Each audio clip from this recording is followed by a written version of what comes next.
And good afternoon, everybody! No! This is not Mad Dog Unleashed! Oh, man. This is Beyond the Game on the voice of Nassau Community College, 90.3 WHPC. I am Jacob Valk, and I am sure that I have just blown out your eardrum. We know why you're mad.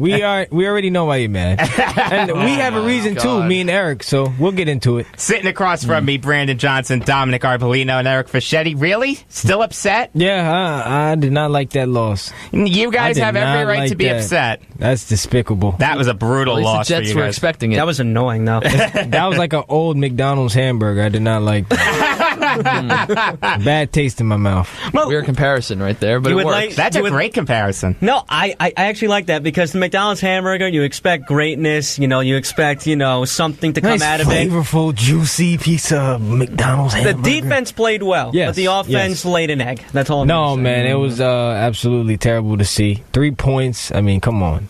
Aldrich Rosas, best kicker good. on the Giants right now. He's on your fantasy team. You made the Cowboys defense look so good, New York Giants. Number to call if you have something on your mind is 516-572-7440. So I guess we'll start with the Giants. We'll have to. Go ahead. Okay, so if we want to go back to last game, all right, Ezekiel Elliott had a great game. I mean, I really don't want to. All the meat's been picked off the bone. But if you want to.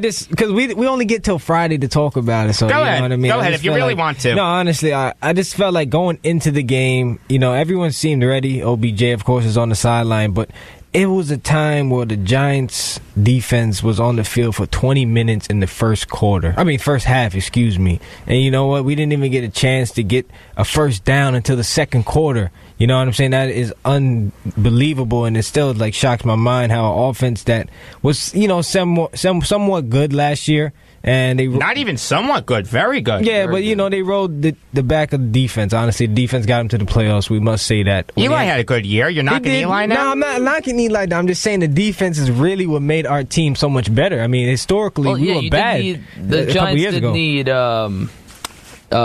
defensive help, and that's why they signed all this money. That's why they spent their money. So, yes, you're right by that, but you can't knock the offense. You have to realize the offense did a lot. And also, you have to realize... I'm not knocking the offense from last year. I'm just saying I feel like the Giants' defense is really what prevailed them to get to the playoffs last year. The Giants were a very great team last year. They finished top 5 defense in the league towards the end of the year. And you know what? They proved that the defense could potentially win championships, which propelled them into the playoffs. But then they ran into Aaron Rodgers. So obviously, when you get a quarterback that can pick apart defenses like that and very well, you just have to build off the success and just get better. You have to fill in those holes. But if you want to go back to last game, first of all, I don't like this excuse because if you have the depth, you need to utilize it. Odell Beckham Jr. was not on the field, but that doesn't disregard the fact. He might not be for a while too. I was going to say, busy partying with Russell Westbrook in a club and tweak your ankle. He's okay dancing, but he's not okay playing. The most important Week 1 game of the year, but because it's the first one. And wait, go back to what you just said. The most important Week 1 game of the year. Yeah, because it's going against Dallas. It's the only Week 1 game of the year. I know, but whenever you play Dallas, it's like the Super Bowl. No, he's saying you're saying Week 1 matchups. Against Dallas is what I meant, because they open up against Dallas. Okay, all right. I should have elaborated on that. Gee whiz. He's coming at you. I know, right? No, it's okay. I can take it. I can take it. Pierre Garçon is not a tight end, and we established that. But you know what? Odell Beckham Jr. was not on the field in Week 1, and that's fine. It happens. It's injuries. It's football. It happens.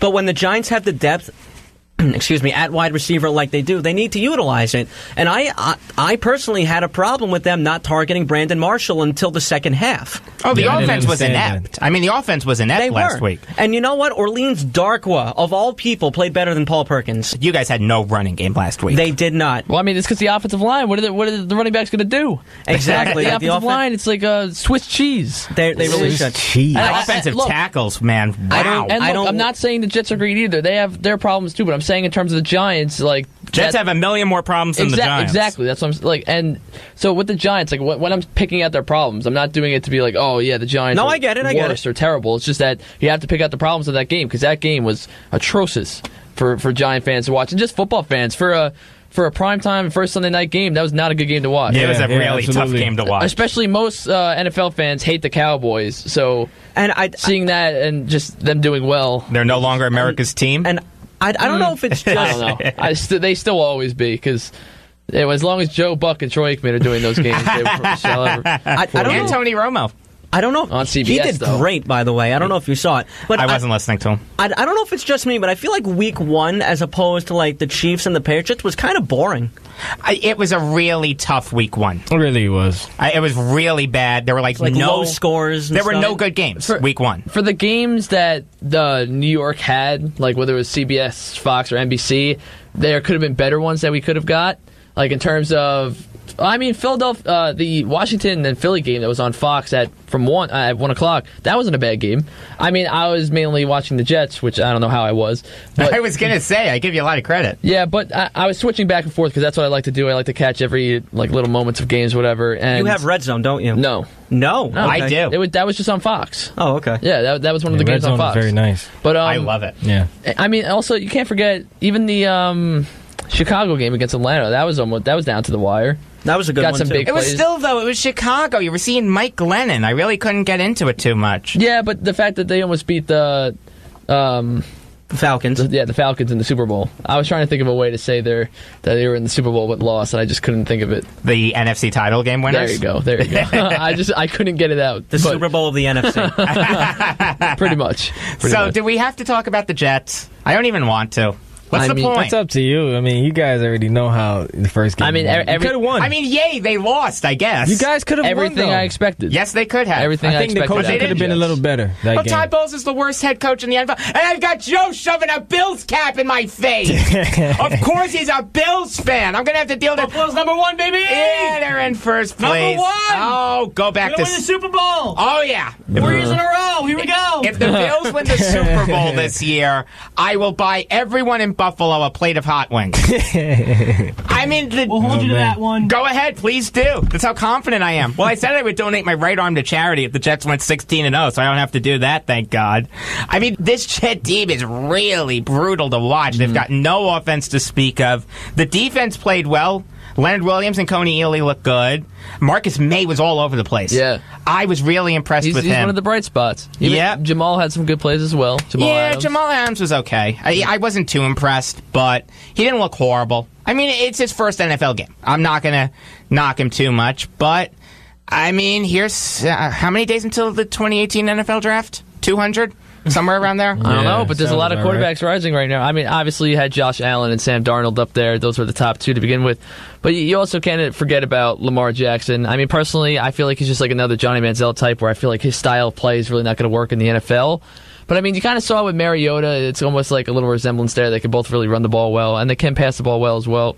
So Josh Rosen played well last week. as well, too. So incredible comeback. 600 yards, I think, passing. An incredible comeback. About 600. I don't know. It was like 400 yards passing, something like that. It was amazing. Yeah, so that's definitely going to be interesting. One of the things I said before, actually, is that I know this is kind of not on reference to the Jets, but the Cincinnati Bengals, we obviously know how they've been lately. They just fired their offensive coordinator, by the way. Yes. Ken Zampese. About time, by the way. Good move. They just promoted somebody, too. I think they promoted the quarterback coach. Who's the quarterback's coach? Can you look really fast? Bengals announced quarterback coach Bill Lazor will become new offensive coordinator. Former offensive coordinator for the Dolphins. Okay. Wow, they are grasping at straws. That was quick, by the way, too.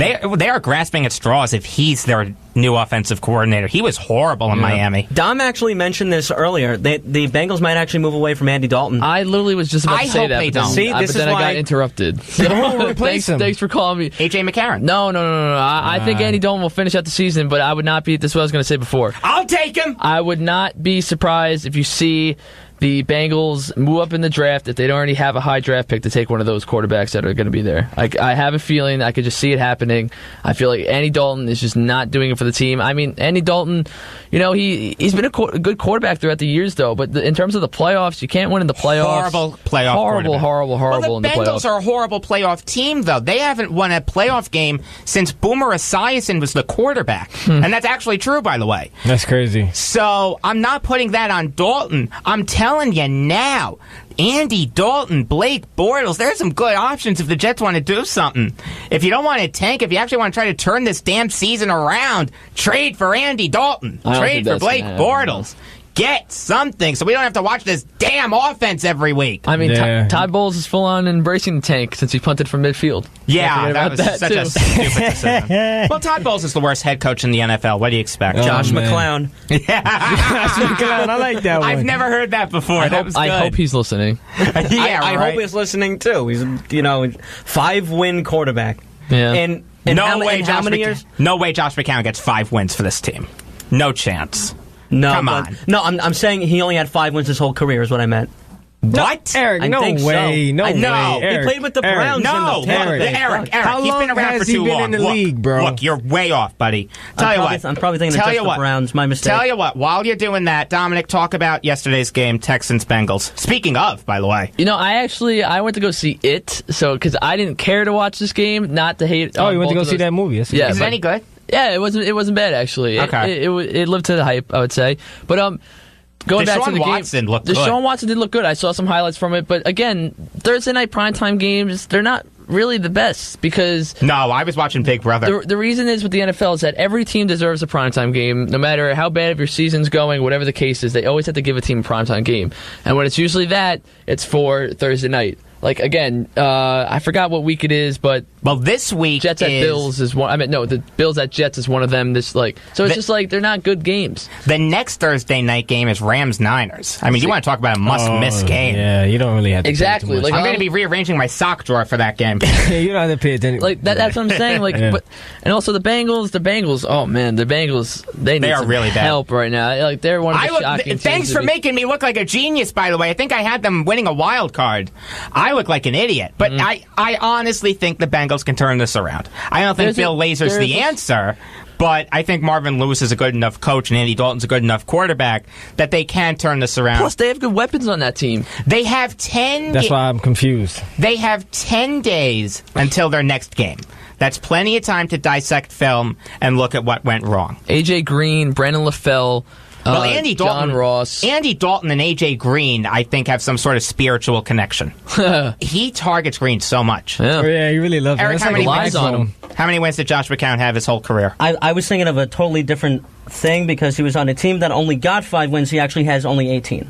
18 wins. Still low, though. Okay. I never said Josh McCown was a good quarterback. No, yeah, well, I know. I just said he was on a team that wins. had 5 wins, so that was my mistake. You are listening to Beyond the Game on the voice of Nassau Community College, 90.3 WHPC. I am Jacob Valk. Sitting across from me, Brandon Johnson, Dominick Arbolino, and Eric Fischetti. Number to call if you have something on your mind is 516-572-7440. So the Colts will start Jacoby Brissett at quarterback against the Cardinals on Sunday. He'll replace Scott Tolzien. What do you think of Indianapolis' decision? This has to be the greatest decision Chuck Pagano has made so far this year. I mean, replacing him... Wait. No. The best decision so far this year. This year. Week 1. Going into... okay, because not too many decisions to make, but it's still a good one. Hey, come on, guys. You always get at me. Let me just get a break. None of you guys can structure sentences. Okay, yeah, you're right. I got to clarify. Okay, they just got him from the trade, right? Yeah, that's why you're on the radio, to structure sentences, that's right? That's what I do that exactly. for. Okay, they just got him from, the Patriots. He had a good 2 games last year for the Patriots when you really look at it. 1 for 1. He threw over 400 yards. Yes, he had 1 bad game against the Bills, but you know what? I think this is a guy that can really turn the team around, give him at least 6 to 7 wins this year. I don't see the Colts going any further than that. Well, the thing is that also Andrew Luck, I believe he's only going to be out until October. So, I mean, you have that. The season is done by then. Well, the AFC South is bad enough that the Colts could mount something with the quarterback. You need a steady quarterback until Luck comes back. So. And Brissett can be that. Yeah, no, I definitely think it's a good move, again, with Brissett getting the starting job. Unfortunately, it's this week when I have the Cardinals defense in fantasy. But obviously that doesn't matter at all. But no, I think it's definitely a good move. Personally, I still think it's going to be a tough challenge. I will admit that. Cardinals secondary is pretty scary, even with some of the losses they've had in free agency. You still have Patrick Peterson there, the Honey Badger as well. Matthew. Honey Badger don't care. Yeah, he's nuts. He's a savage. He is nuts. But overall, I think it's going to be a good move. I still don't think it's going to change the Colts all too much. The Colts, like, no offense to them, they look like one of the worst teams in the NFL. And they're actually the offensive line. They're actually ranked 32nd, I believe, and I believe the Jets are 31st. So the Jets aren't the worst team in the NFL. Yeah. But you know, I give it to and also just thinking about like worst teams in the NFL in past histories. The Cleveland Browns, they shocked me